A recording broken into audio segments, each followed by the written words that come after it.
Was اور نصیحتیں، لفظ لفظ حکمتیں، ابر علم و آگہی سے برستی بارشیں، شرع کے امور سے، دین کے شعور سے، قلب و ذہن جگمگاتے ہیں سچ کے نور سے۔ خطبہ جمعۃ المبارک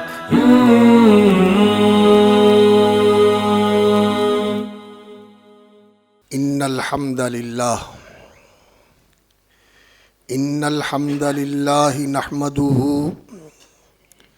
نحمده ونستعینه ونستغفره الحمد للہ حمدا کثیرا طیبا مبارکا فیہ، الحمد للہ کما ينبغی لجلال وجهہ وعظیم سلطانہ،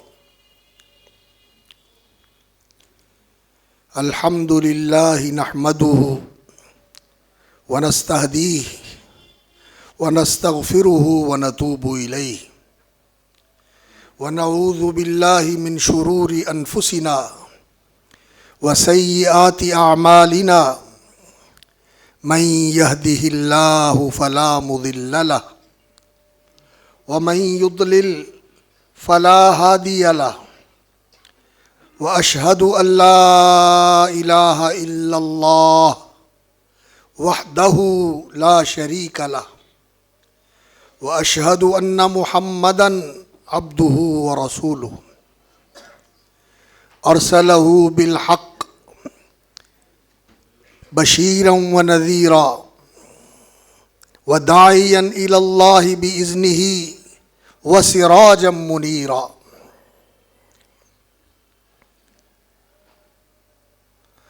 اللہم صل علیہ وسلم وبارک وانعم۔ اما بعد فإن خیر الحدیث کتاب اللہ، وخیر الہدی ہدی محمد صلی اللہ علیہ وسلم، وشر الامور محدثاتها، وکل محدثۃ بدعہ، وکل بدعۃ ضلالہ، وکل ضلالۃ فی النار۔ اعوذ باللہ السمیع العلیم من الشیطان الرجیم،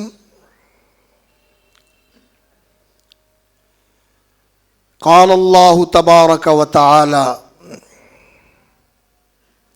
لقد من اللہ علی المؤمنین اذ بعث فیہم رسولا من انفسہم یتلو علیہم آیاتہ ویزکیہم وَيُعَلِّمُهُمُ الْكِتَابَ وَالْحِكْمَةَ وَإِن كَانُوا مِن قَبْلُ لَفِي ضَلَالٍ مُبِينٍ۔ وقال عز من قائل لقد كان لكم في رسول الله أسوة حسنة لمن كان يرجو الله واليوم الآخر وذكر الله كثيرا۔ وقال سبحانه وتعالى وما آتاكم الرسول فخذوه وما نهاكم عنه فانتهوا۔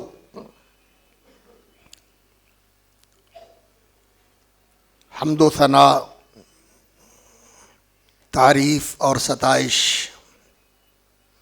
تشکر اور امتنان کے تمام تر پاکیزہ اور اعلیٰ ترین احساسات، جذبات، مراسم اور کلمات اور اعمال مخصوص، سزاوار، لائق اور مستحق ہیں۔ اللہ رب العالمین، ارحم الراحمین، اکرم المکرمین کی ذات عالی صفات کے لیے ازکیٰ ترین اور افضل ترین تحیات اور تسلیمات اور بہت ہی اعلیٰ و ارفع، افضل و اشرف صلوات اور برکات رحمت للعالمین سید الاولین والآخرین خاتم الانبیاء والمرسلین رحمت مجسم سرور دو عالم محمد الرسول اللہ صلی اللہ علیہ وسلم کی ذات بابرکات پر انتہائی لائق تکریم اور قابل احترام برادران اسلام، خواہران اسلام، حضرات، سامعین و حاضرین اور ناظرین کرام، یہ ماہ ربیع الاول جس کا آخری عشرہ بیت رہا ہے، اس مہینے میں مسلمان امت مسلمہ سے تعلق رکھنے والے تمام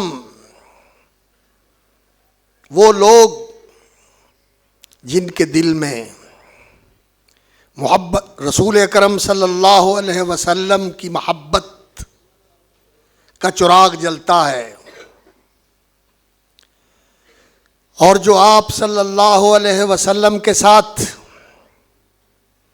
ایمان اور تصدیق کی نسبت رکھتے ہیں، ان کی دلی کیفیت اس مہینے کے اندر کچھ دیگر اور سوا ہوتی ہے عام دنوں کی بنسبت، کہ ہر طرف رسول اکرم صلی اللہ علیہ وسلم کی آمد اور اس سلسلے میں خوشی اور مسرت، جشن اور شادمانی کا اظہار ہوتا ہے کہیں سے، اور اجتماعی سطح پر، سرکاری سطح پر سیرت کانفرنسز ہوتی ہیں، سیمینار ہوتے ہیں، اجتماعات ہوتے ہیں، جلسے، جلوس، دروس، اور آپ صلی اللہ علیہ وسلم کی سیرت طیبہ کے تذکروں سے یہ فضائیں بھی معمور ہوتی ہیں، اور ہمارے دل و دماغ بھی منور اور معمور ہوتے ہیں۔ کوئی شک نہیں کہ رسول اکرم صلی اللہ علیہ وسلم کی آمد ایک بہت بڑی خیر، برکت، رحمت اور اللہ رب العزت کے فضل کا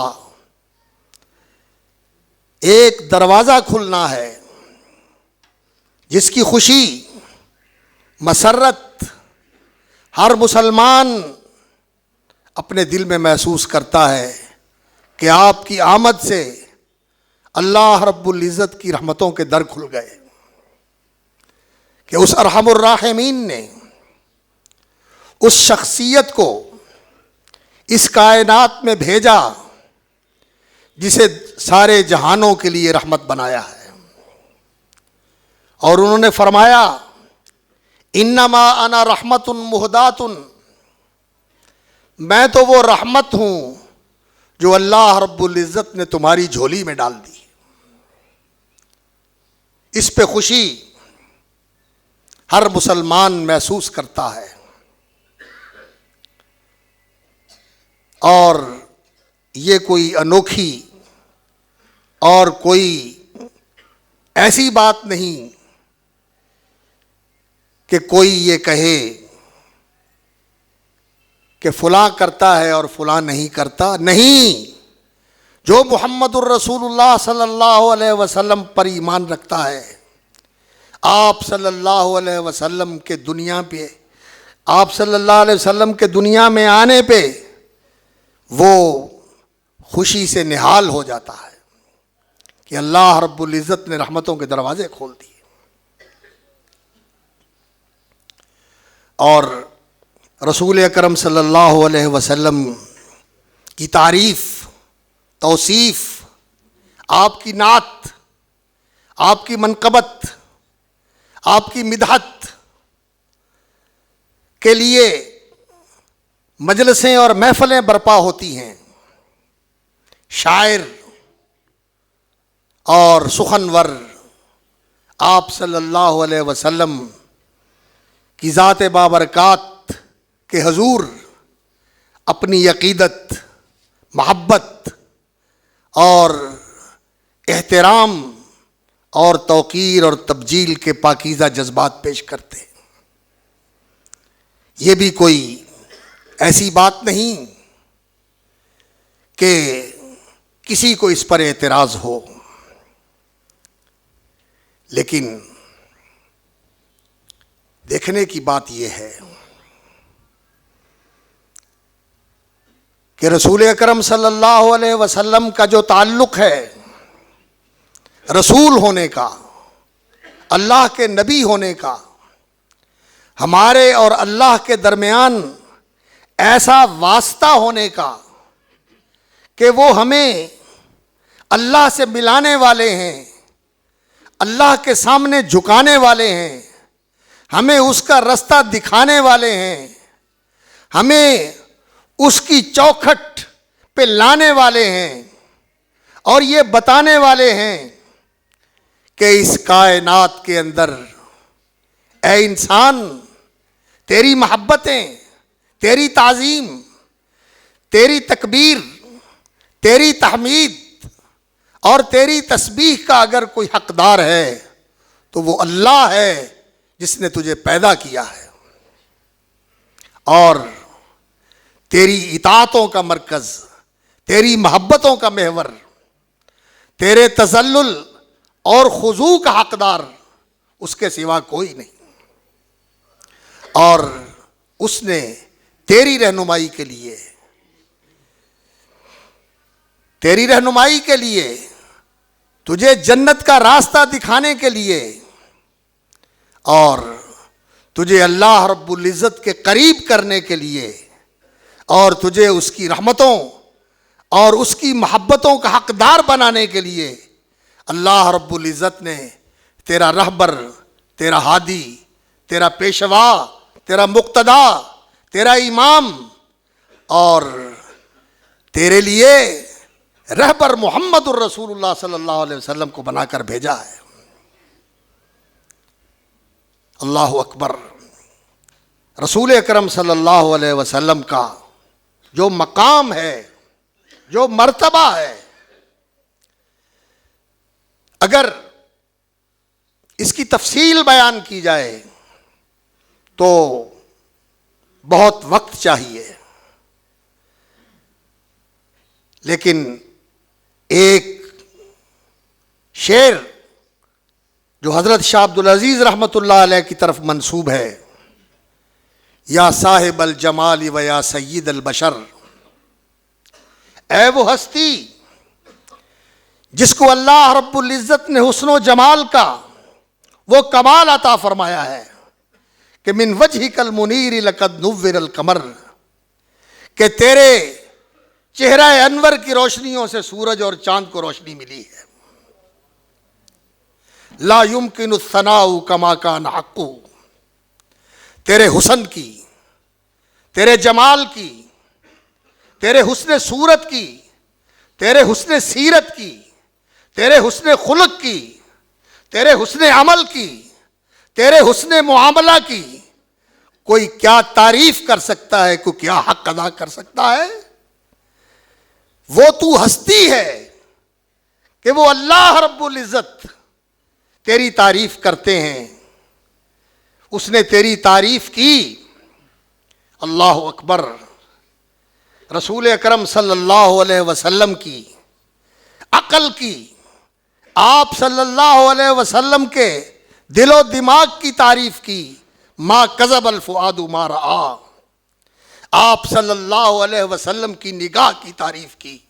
ما زاغ البصر وما طغى. آپ صلی اللہ علیہ وسلم کی زبان و دہان کی تعریف کی. ما ينطق عن الهوى ان هو الا وحی یوحى. اللہ اکبر. اور آپ صلی اللہ علیہ وسلم کے رہنمائی کی تعریف کی. وَإِنَّكَ لَتَهْدِي إِلَىٰ صِرَاطٍ مُسْتَقِيمٍ. اور آپ کے اخلاق کی تعریف کی. اللہ اکبر. وَإِنَّكَ لَعَلَىٰ خُلُقٍ عَظِيمٍ.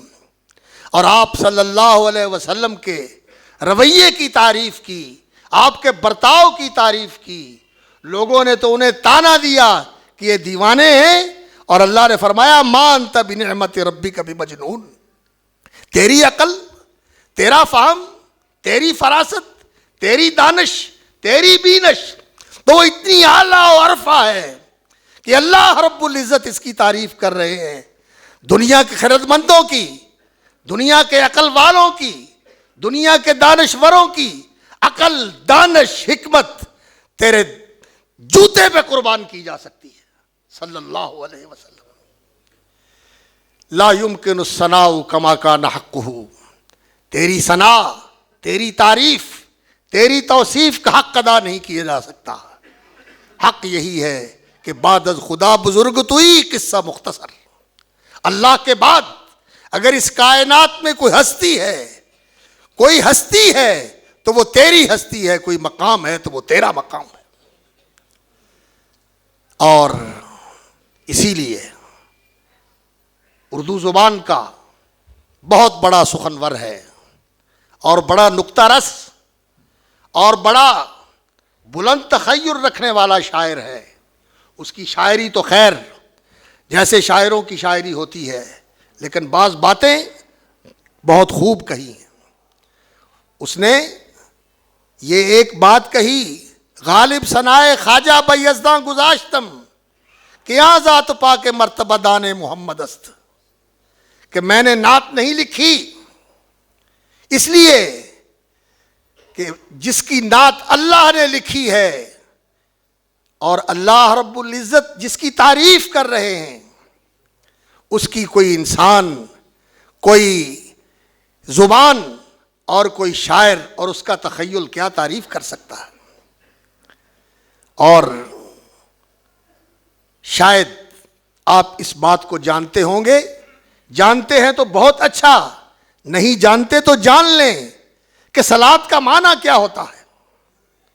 یہ جو ہم دعا کرتے ہیں اللہم صلی علی محمد وعلی آل محمد, اور یہ جو اللہ رب العزت نے فرمایا ہے ان اللہ و ملائکتہ یصلون علی النبی, یہ صلاۃ کیا ہوتی ہے؟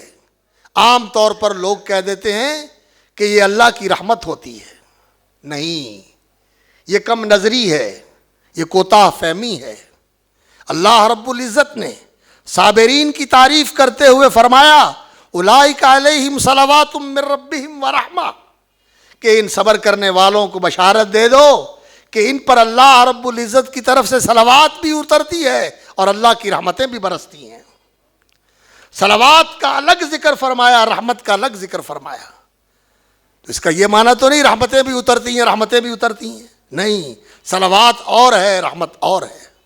وہ صلوات کیا ہے؟ ابو العالیہ بہت بڑے مفسر ہیں, تابعی ہیں, وہ کہتے ہیں صلوات یہ ہے کہ اللہ تعالیٰ اپنے درباری فرشتوں میں ان کے سامنے اپنے پیغمبر کی تعریف کرتا ہے اور ان کا مقام اونچا کرتا ہے, اور پوری دنیا کے دلوں میں اور ان کی زبانوں پہ اللہ رب العزت نے اپنے پیغمبر کا ذکر خیر رکھ دیا ہے.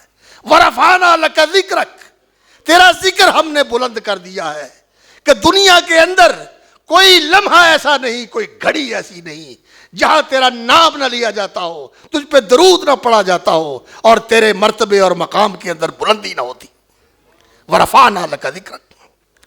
تو رسول اکرم صلی اللہ علیہ وسلم کی تعریف تو اللہ کر رہا ہے.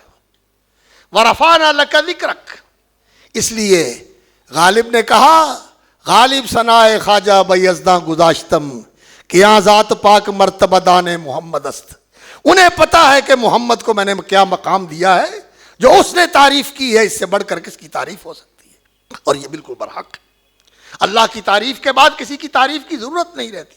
لیکن ہم جو تعریف کرتے ہیں ان کی، محبت کا اظہار کرتے ہیں ان سے، کہ ان کی تعریف کرنے سے اس زبان کی اور اس گناہ گار کی بھی اللہ تعریف کرتے ہیں کہ یہ میرے نبی پہ صلوات پڑھ رہا ہے. اللہ اکبر. اس لیے رسول اکرم صلی اللہ علیہ وسلم کے ساتھ جو مسلمانوں کا تعلق ہے یہ قابل قدر ہے. لیکن میں جس چیز کی طرف آپ کو ذرا متوجہ کرنا چاہتا ہوں وہ یہ ہے کہ ہم یہ کچھ کر کے یہ سمجھتے ہیں کہ ہم نے حق ادا کر دیا. خوشی اور شادمانی کا اظہار کر کے میں تان نہیں کرتا کسی کو کہ وہ غلط کر رہا ہے. میں صرف یہ کہتا ہوں کہ صرف ان ظاہری چیزوں تک اپنے آپ کو محدود نہ کریں، صرف اس مہینے تک اپنے آپ کو محدود نہ کریں، صرف 9 ربیع الاول یا 12 ربیع الاول تک اپنے آپ کو محدود نہ کریں. اسی لیے شاید، بلکہ حقیقت ہے، اسی لیے رسول اکرم صلی اللہ علیہ وسلم نے اپنی زندگی میں اپنی ولادت کا دن نہیں منایا، آپ کے صحابہ نے نہیں منایا، پہلے نبیوں کے نہیں منائے گئے، ابراہیم خلیل اللہ کا نہیں منایا گیا، آدم علیہ السلام کا نہیں منایا گیا، اور دوسرے نبیوں کے دن نہیں منائے گئے. اس لیے کہ نبیوں کی آمد اور نبیوں کی بعثت اور نبیوں کا وجود یہ اس لیے نہیں ہوتا کہ زندگی میں ایک دن یا سال میں ایک دن یا مہینے میں ایک دن اس کا تذکرہ کر کے انسان فارغ ہو جائے، بلکہ نبی کے ساتھ تعلق تو ایسا تعلق ہوتا ہے جو ہر لمحے زندہ، فعال اور ایکٹیو ہونا چاہیے کہ تو جو بول رہا ہے سوچے کہ میرے آقا نے کیسے بولا تھا، میں نے ویسے بولنا ہے جیسے ان کا بول تھا. انہوں نے قدم رکھا تھا، میں نے وہاں قدم رکھنا ہے جہاں انہوں نے رکھا تھا. میں نے ہاتھ ادھر بڑھانا ہے جہاں انہوں نے بڑھایا تھا، اور ادھر سے روکنا ہے جہاں انہوں نے روکا تھا. ان کے ساتھ تعلق تو لمحے لمحے کا تعلق ہے، پل پل کا تعلق ہے، گھڑی گھڑی کا تعلق ہے. تیری حرکت ان کی حرکت کے مطابق ہونی چاہیے، تیرا سکون ان کے سکون کے مطابق ہونا چاہیے، تیرا جاگنا ان کے جاگنے کے مطابق ہونا چاہیے، اور تیرا سونا ان کے سنت کے مطابق ہونا چاہیے. اور تو صرف ربیع الاول کے اندر صرف 12 ربیع الاول کو اور صرف 9 ربیع الاول کو منا کے فارغ ہو جائے، اور منائے بھی ایسے طریقوں سے جو سراسر ان کے مشن کے خلاف ہے. نمازیں چھوٹ گئیں، جلسے اور جلوسوں میں نمازوں کی پرواہ نہ رہی. اور اللہ اکبر، اللہ اکبر، تیرے خلق عظیم کی کوئی رمق میری زندگی میں تو آ نہ سکی، تیرے خلق عظیم کی کوئی چمک میری زندگی میں تو آ نہ سکی.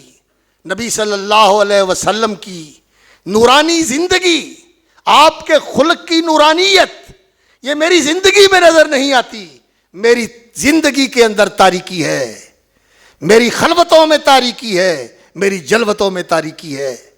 ساری تاریکیاں میرے اندر جمع ہیں. اور اللہ اکبر، تیرے خلق عظیم کی کوئی چمک میری زندگی میں تو آ نہ سکی. میں اسی پہ خوش ہوں کہ شہر کے در و بام کو تو سجا دیا، چراغاں کر کے، بلڈنگوں کو روشن کر کے، راستوں میں روشنیاں بکھیر کے ہم سمجھتے ہیں کہ ہم نے اپنی زندگی کو منور کر لیا. نہیں، زندگی منور ہوگی جب رسول اکرم صلی اللہ علیہ وسلم کی محبت کا چراغ تیرے دل میں جلے گا. اور جب ان کی محبت کا چراغ تیرے دل میں جلے گا، یہ تیرے دل کی روشنی، اللہ اکبر، تیری زبان سے بھی پھیلے گی، تیری سیرت سے بھی پھیلے گی، تیرے کردار سے بھی پھیلے گی. اللہ نے اپنے نبی کو نور بنایا تھا، سراجم منیرا.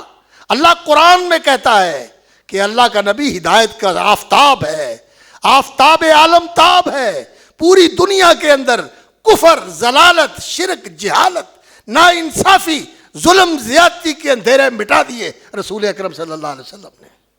اور میں نبی صلی اللہ علیہ وسلم سے محبت بھی کرتا ہوں، آپ کے ساتھ عقیدت کا تعلق بھی رکھتا ہوں، اور آپ صلی اللہ علیہ وسلم سے لگاؤ کا اظہار بھی کرتا ہوں. لیکن میری زندگی میں پھر وہی تاریکیاں رہیں، ہم اسی طرح بھٹکتے رہے جیسے آج بھٹکتے پھرتے ہیں. میرے بھائیوں نہیں، آئیے ہم اپنا محاسبہ کریں اور اپنا جائزہ لیں۔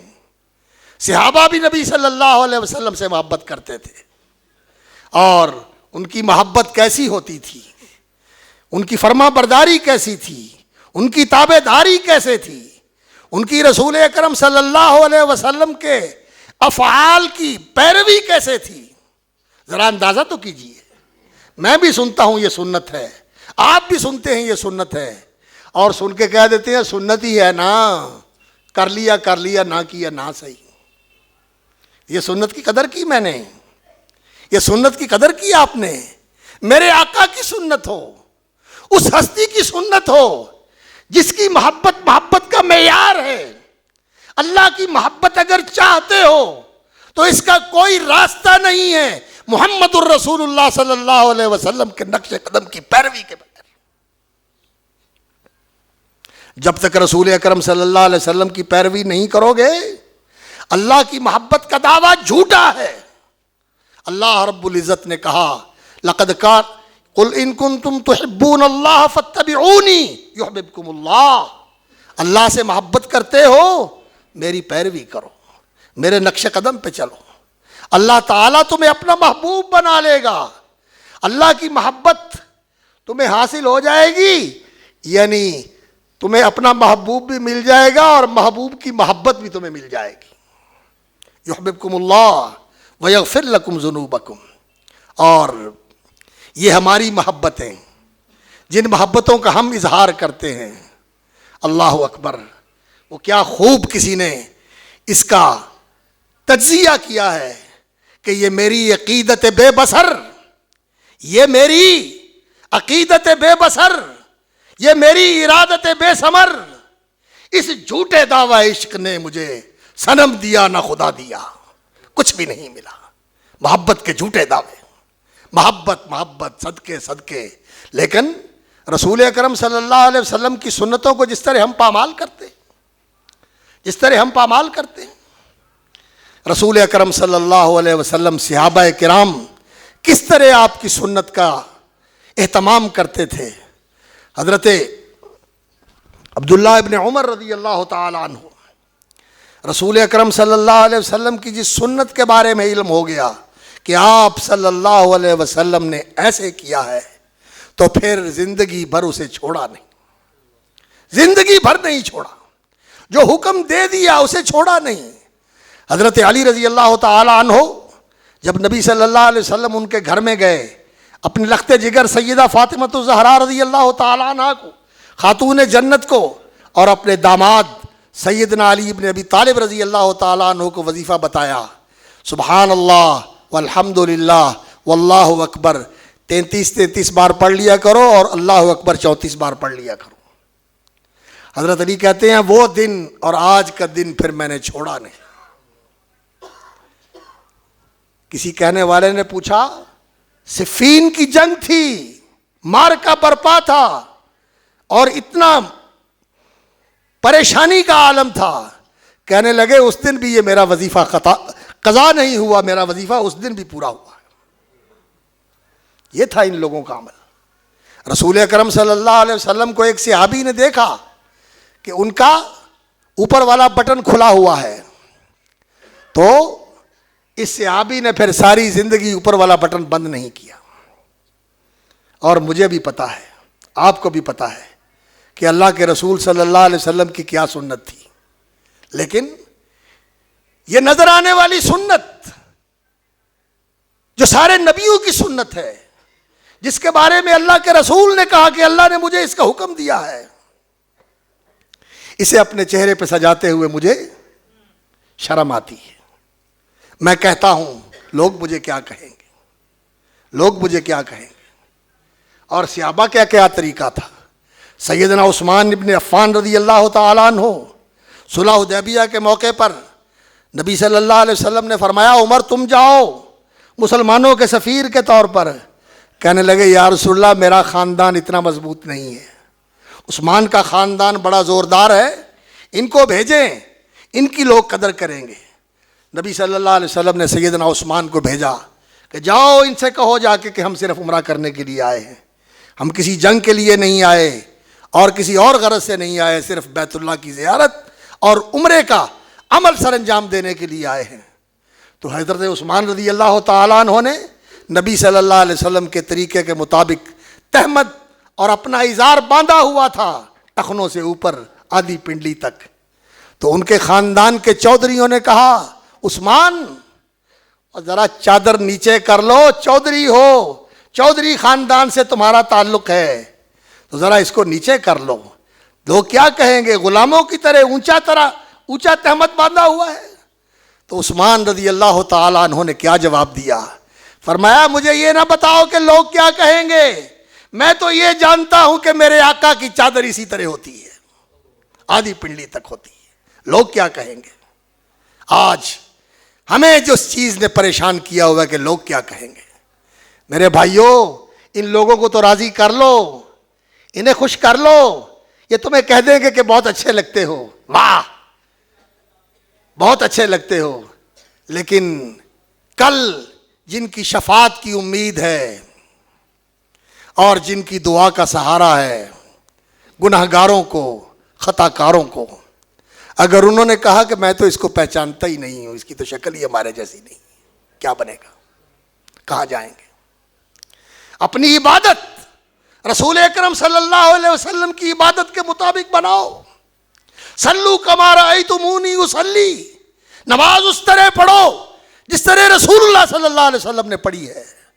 یہ آپ تحقیق کر لیں، میں اس کی نفی نہیں کرتا، آپ خوب تحقیق کریں اور یہ بھی جان لیں کہ جس طرح قرآن اللہ رب العزت نے ہمیں ایسی کتاب دی ہے کہ ساری کتابوں کے بارے میں شک و شبہ ہو سکتا ہے، لیکن قرآن لا ریب فیہ شک و شبہ سے بالا تر ہے۔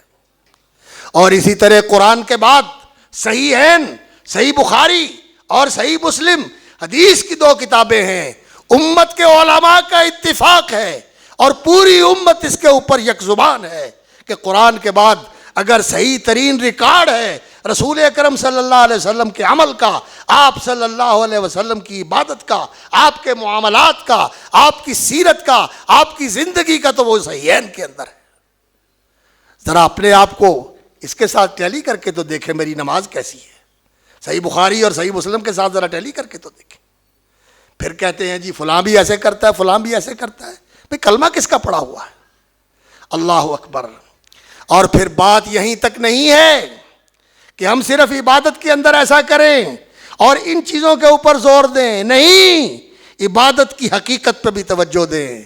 میرے آقا صلی اللہ علیہ وسلم نماز میں کھڑے ہوتے تھے، ولی جوفی عزیز ان کا عزیز البرجل، سینہ یوں ابلتا تھا جیسے ہنڈیا ابلتی ہے، ہنڈیا جوش مارتی ہے اور تخ تخ تخ تخ کی آواز آتی ہے، میرے آقا کے سینے سے یوں آواز آتی تھی، اور اتنی دیر کھڑے ہوتے تھے پاؤں سوج جاتے تھے، اتنا لمبا سجدہ کرتے تھے، صحابہ فکر مند ہوتے تھے کہ کہیں جان تو قبض نہیں ہوگی۔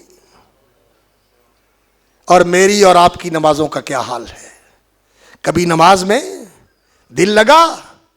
رسول اکرم صلی اللہ علیہ وسلم تو یہ کہتے ہیں ارحنا یا بلال، نماز کا بندوبست کرو، دل کو سکون آ جائے، آنکھوں کی ٹھنڈک نماز ہے، اور میرے اور آپ کے لیے کلفت نماز ہے۔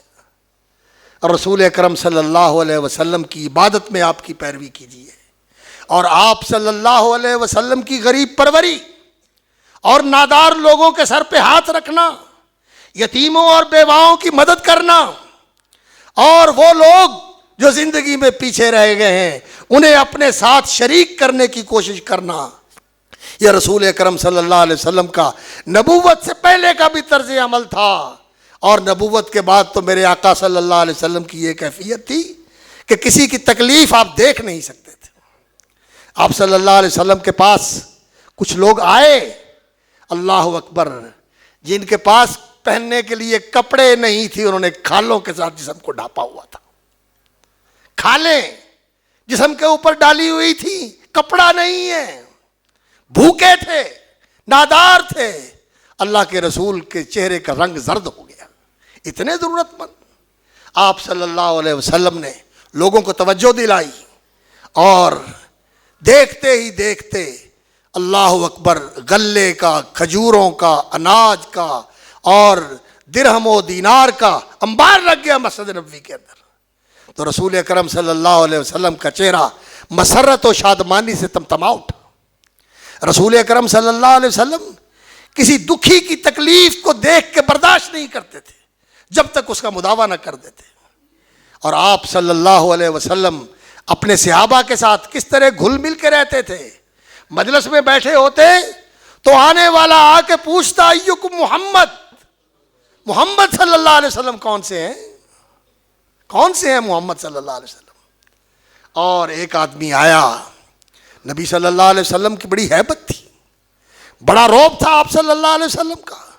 اللہ نے ایسا روب بنایا تھا، فرمایا 1 مہینے کی مسافت میں دشمن میرے روب سے کپ کپاتے. اللہ اکبر صلی اللہ علیہ وسلم. ایک آدمی آیا اور اس کے جسم کے اوپر کپ کپی تاری ہے، گھبرایا ہوا ہے. آپ صلی اللہ علیہ وسلم نے قریب کر لیا، پاس بٹھا لیا، فرمایا ڈرتے کیوں ہو، میں کوئی بادشاہ نہیں ہوں، میں اس عرب خاتون کا بیٹا ہوں جو سوکھا گوشت کھا لیتی تھی جس سے مہک آیا کرتی تھی، میں فقیر زادہ ہوں، تو مجھ سے ڈر نہیں. قریب کر لیا، محبت فرمائی. تو رسول اکرم صلی اللہ علیہ وسلم کی تواضع، غریبوں کے ساتھ بیٹھنا، ان کی ہمدردی کرنا. اللہ اکبر. وہ جس طرح کہا ہے نا، وہ نبیوں میں رحمت لقب پانے والا، مصیبت میں غیروں کے کام آنے والا، ضعیفوں کا ملجا، غلاموں کا مولا صلی اللہ علیہ وسلم. انہوں نے جس طرح زندگی گزاری ہے وہ ہمارے لیے نمونہ ہے. اور صرف غریب پروری اور ناداروں کے سر پہ ہاتھ رکھنا یہی نہیں، رسول اکرم صلی اللہ علیہ وسلم اپنے گھر میں بھی بہترین شوہر تھے، بہترین باپ تھے، بہترین ہمسائے تھے. ہمیں بھی بہترین ہمسایہ بننا ہے. اور رسول اکرم صلی اللہ علیہ وسلم، اللہ اکبر، اس کا نمونہ پیش کیا. جس نے روکا ہے اسے عطا کیا، جس نے زیادتی کی ہے اسے معاف کیا. جو دشمن بن کے آیا، جان لینے کے لیے آیا. رسول اکرم صلی اللہ علیہ وسلم ایک غزوے کے اندر تشریف فرما ہے، ایک درخت کے نیچے اور تلوار اوپر لٹکا دی ہے. ایک بدوی آیا اور اس نیت سے کہ رسول اکرم صلی اللہ علیہ وسلم کو نعوذ باللہ گزند پہنچائے، آپ کی تلوار نکال کے سونت کے کہتا ہے یا محمد من یمنعک منی. آپ سوئے ہوئے ہیں، نام لے کے پکارتا ہے کہ اے محمد صلی اللہ علیہ وسلم، کون آپ کو مجھ سے بچائے گا، ننگی تلوار میرے ہاتھ میں ہے. اللہ اکبر. رسول اکرم صلی اللہ علیہ وسلم کو اللہ کے وعدے پر اور اپنے رب کی حمایت و نصرت پر ایسا یقین تھا، کیونکہ اللہ نے یہ کہا ہے قرآن میں واللہ یعصمک من الناس، اللہ تیری حفاظت کرے گا، لوگ تیرا بال بھی بیکار نہیں کر سکتے. نبی صلی اللہ علیہ وسلم نے فرمایا اللہ میرا حافظ ہے. یہ آپ کے منہ سے اللہ نکلنا تھا، اس کے اوپر کپ کپی طاری ہو گئی، تلوار ہاتھ سے گر گئی. اللہ کے رسول نے پکڑ لی اور پکڑ کے کہا اب تجھے کون بچائے گا. معافیاں مانگنے لگا اور التجا کرنے لگا کہ آپ معاف کر دیں، درگزر فرمائیں. صحابہ آ گئے، عرض کی یا رسول اللہ اشارہ ہو ابھی اس کا کام تمام کر دیا جائے. فرمایا نہیں، میں نے معاف کر دیا، اللہ اس کو ہدایت دے. یہ کردار ہے رسول اکرم صلی اللہ علیہ وسلم. ظلم کرنے والوں کو معاف کیا، اللہ اکبر. گالیاں دینے والوں کو دعائیں دی، پتھر مارنے والوں کے لیے ہدایت کی دعائیں مانگی. یہ کردار ہے رسول اکرم صلی اللہ علیہ وسلم. اور رسول اکرم صلی اللہ علیہ وسلم نے صحابہ کی تربیت کی. اور وہ رسول اکرم صلی اللہ علیہ وسلم نے گروہ تیار کیا کہ پوری انسانی تاریخ میں نبیوں اور رسولوں کے بعد صلوات اللہ وسلامہ علیہم وعلی نبینا افضل الصلاۃ والسلام، ان کے بعد پوری انسانی تاریخ میں ان کی مثال نہیں ملتی. وہ صحابہ جنہیں اللہ رب العزت نے اپنے پیغمبر صلی اللہ علیہ وسلم کی صحبت اور رفاقت کے لیے منتخب فرمایا تھا، ان جیسا پوری انسانی تاریخ میں نبیوں اور رسولوں کے بعد اور کوئی مثال نہیں اور ان کی کوئی نظیر نہیں۔ ان کی تربیت فرمائی رسول اکرم صلی اللہ علیہ وسلم نے، انصار کی تربیت فرمائی، مہاجرین کی تربیت فرمائی، اپنے گھر والوں کی تربیت فرمائی۔ تو ہمیں بھی اس تربیت سے اپنے آپ کو سنوارنا ہے، سدھارنا ہے، بنانا ہے، اور نبی صلی اللہ علیہ وسلم کی تربیت کے دامن میں خود کو دینا ہے۔ نبی صلی اللہ علیہ وسلم کی سنتیں، نبی صلی اللہ علیہ وسلم کے طریقے اور نبی صلی اللہ علیہ وسلم کے ارشادات، کس چیز کی کمی ہے؟ سفر السعادہ ایک کتاب ہے، اردو میں بھی ترجمہ ہوا ہے اس کا، زاد المعاد اردو میں ترجمہ ہوا ہے، اس کا مختصر بھی موجود ہے، جس میں نبی صلی اللہ علیہ وسلم کی سنتوں کا تذکرہ ہے کہ نبی صلی اللہ علیہ وسلم کی زندگی کیسی تھی۔ شمائل نبوی امام ترمذی رحمۃ اللہ علیہ کی کتاب ہے، اور نبی صلی اللہ علیہ وسلم کی سیرت و سنت کا بیان سیرت کی کتابوں میں، یہ ہمیں اپنے سامنے رکھ کے اپنے آپ کو اس کے مطابق ڈھالنا چاہیے۔ صرف جشن منا کے، چراغاں کر کے، جلسے اور جلوس نکال کے ہم فارغ ہو جائیں تو میرے بھائیوں حق ادا نہیں ہوا۔ صحابہ نے یہ کام نہیں کیے، انہوں نے رسول اکرم صلی اللہ علیہ وسلم کی فرما برداری کی، دل میں محبت تھی، وہ فرما بردار تھے۔ حضرت عبداللہ بن مسعود رضی اللہ تعالیٰ عنہ آ رہے ہیں مسجد میں، اور مسجد کے دروازے تک پہنچے ہیں، اللہ کے رسول صلی اللہ علیہ وسلم نے فرمایا بیٹھ جاؤ، بیٹھ جاؤ۔ عبداللہ بن مسعود کے کان میں آواز پڑی، اللہ کے رسول بٹھا رہے ہیں، وہیں سڑک کے اندر مسجد کے دروازے سے باہر بیٹھ گئے، ایک قدم آگے نہیں اٹھایا کہ آگے جا کے بیٹھ جاؤں گا، وہیں بیٹھ گئے، وہیں بیٹھ گئے۔ اللہ کے رسول کی نظر پڑی صلی اللہ علیہ وسلم، فرمایا عبداللہ وہاں بیٹھے ہو؟ فرمایا آپ نے کہا تھا بیٹھ جاؤ، میں بیٹھ گیا، میں بیٹھ گیا۔ یہ ہے نبی صلی اللہ علیہ وسلم کی پیروی۔ اللہ کے رسول کا حکم سنیں اور پھر کہیں کہ اچھا دیکھیں گے۔ وما کان لمؤمن ولا مؤمنۃ، کسی مومن مرد، کسی مومن عورت کے لیے اس کی گنجائش ہی نہیں، یہ جائز اور روا ہی نہیں، اس کا تصور نہیں کیا جا سکتا۔ کس چیز کا؟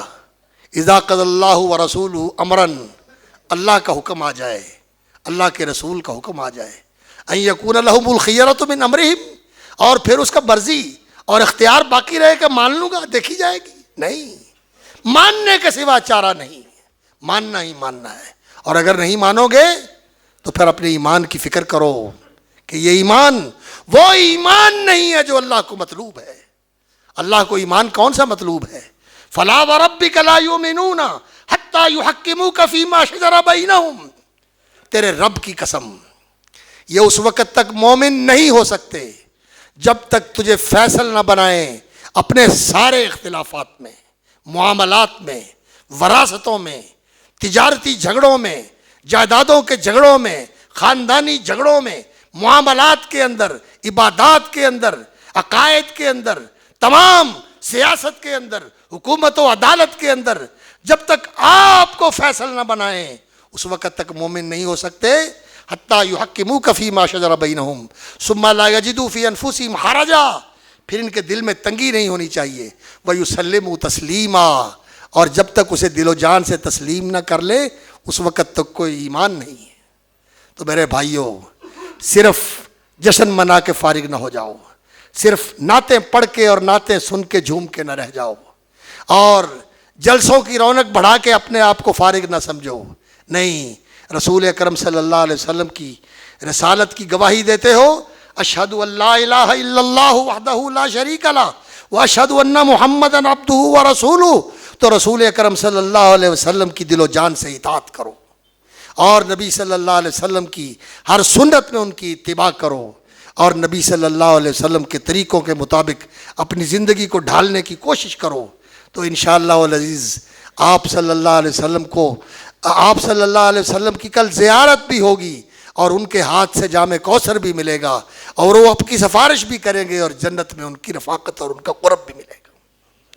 ہمیں اپنے آپ کو بدلنا چاہیے، اور اپنے آپ کو جس رسم و رواج کے اندر ہم پڑے ہوئے ہیں یہاں سے نکال کر حقیقت آشنا بنانا چاہیے، حق شناس اور حق کے پیروکار بنانا چاہیے، جیسے صحابہ کرام رضوان اللہ علیہ مجمعین تھے۔ باقی جن جھگڑوں میں ہم پڑے ہوئے ہیں، ان جھگڑوں کا کوئی فائدہ نہیں، ان جھگڑوں سے نکلیں اور اپنے آپ کو اسی طرح رسول اکرم صلی اللہ علیہ وسلم کا فرما بردار، پیروکار اور تابع دار بناؤ، جس طرح نبی صلی اللہ علیہ وسلم کے صحابہ نے فرما برداری، تابع داری اور پیروی کا نمونہ پیش کیا ہے۔ تیرا نقش قدم تھا جو رہنما، تو غبار راہ تھی کہکشاں، اسے کھو دیا تو زمانے بھر نے ہمیں نظر سے گرا دیا۔